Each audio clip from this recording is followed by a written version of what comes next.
If you were to ask what is the most stupid map in the game, there's a lot that would come to mind, but Glacial Trail is the one that comes to the mind for the most. There's not a lot of space, a lot of blockers to block projectiles, but definitely the worst out of all of these is that your towers just end up getting frozen in the middle of the rounds, and there's nothing you can do about it, and sometimes you just die.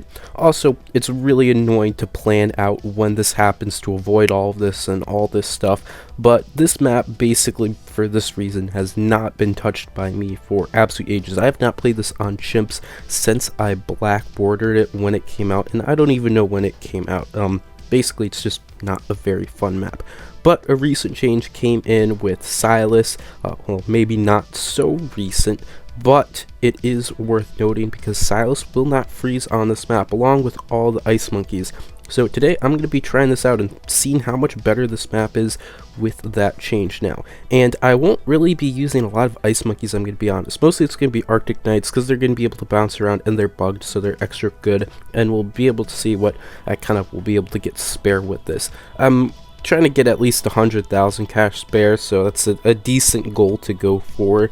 And we'll just see if that will work out. It will be noted that the Arctic Knights, even though that they're kind of a cold-based tower by your whole looks, they will not be immune to the frozen. As you can see, one of them has already froze. Only the ice monkeys and Silas are immune to that, so that is one important thing to note. So that's going to make it a little bit trickier trying to get 100,000 cash spare with mermonkeys that will be freezing. So I'll get 3 of them instead of 2 to make up for that.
The early game took a little bit of figuring out, but I eventually got there. The one thing that kind of annoyed me is that there wasn't space just to put 2 mermonkeys up at the top. They're really fat towers. I believe they have the large footprint size, and this map is very deceptive on where you can actually place stuff. So a lot of the spots that might look like that they would work really just don't work. So that's pretty unfortunate, and I had to get the second mermonkey down below where it can't really utilize its main attack. On the other side, I just have a 204 ice. I'm going to need that to be able to pop purples and camo leads, all that fun stuff that will come on round 95. So we'll have that guy back there, plus he's just going to be good with cleaning up a whole bunch of junk, and then we'll have the third mermonkey Arctic Knight way in the back doing whatever stuff has to be done back there. And then with that really should be all. I do end up buying an embrittlement at the top, which I don't really know why, because it's not like it did much of anything.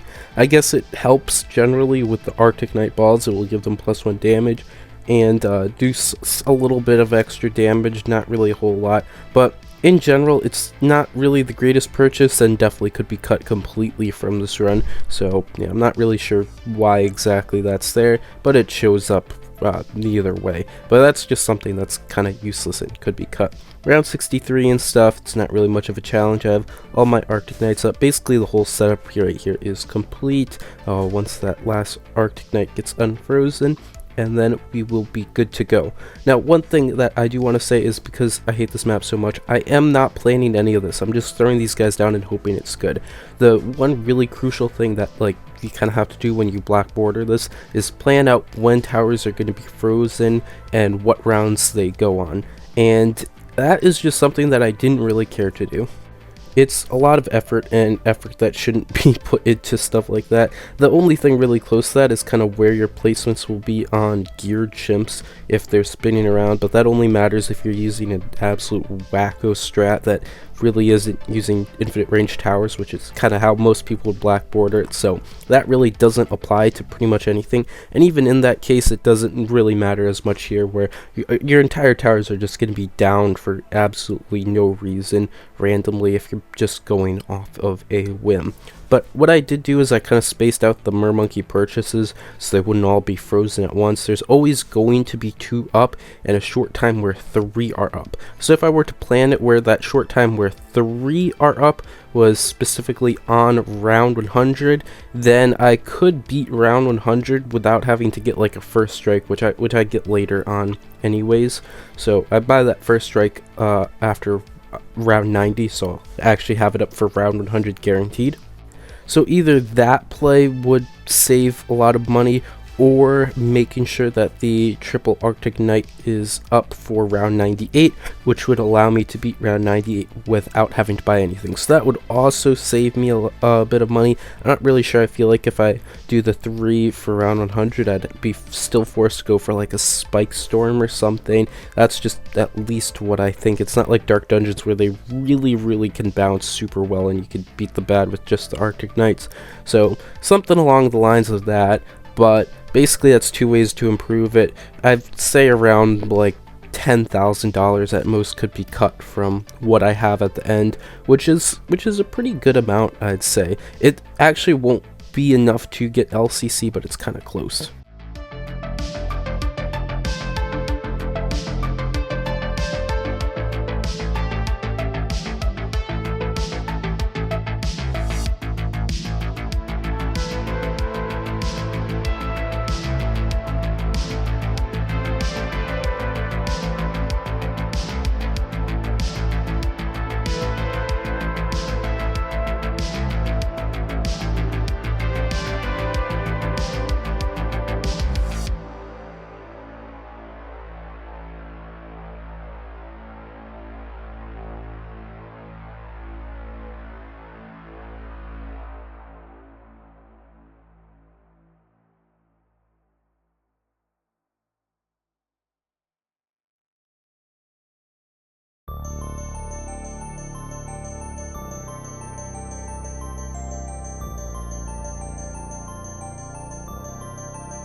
So finally going into the late game, really none of these rounds are hard. I already hit the 100,000 cash spare, but I still need to get the first strike, so that's just going to be thrown in a little bit later when I need to grab it.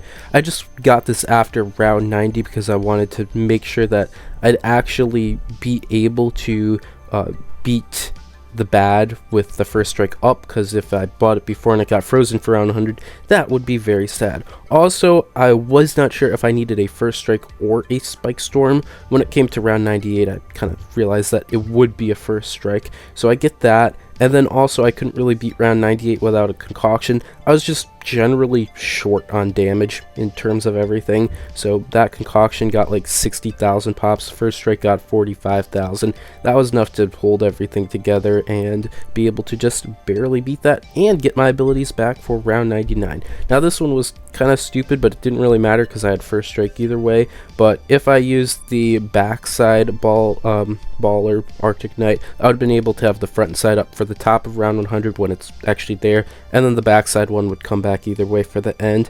That's just something that would matter if I didn't have first strike, but because I just had first strike, I'll just use that and take it out with 109,000 cash bear. So not bad. Optimized, it could be up to like 119,000, which is very, very high. That's a lot of cash spare, and that's close to the all-time LCC, but not quite. Overall, this map definitely is a lot easier than it used to be, but it is not fun, and I really am not going to be playing this ever again.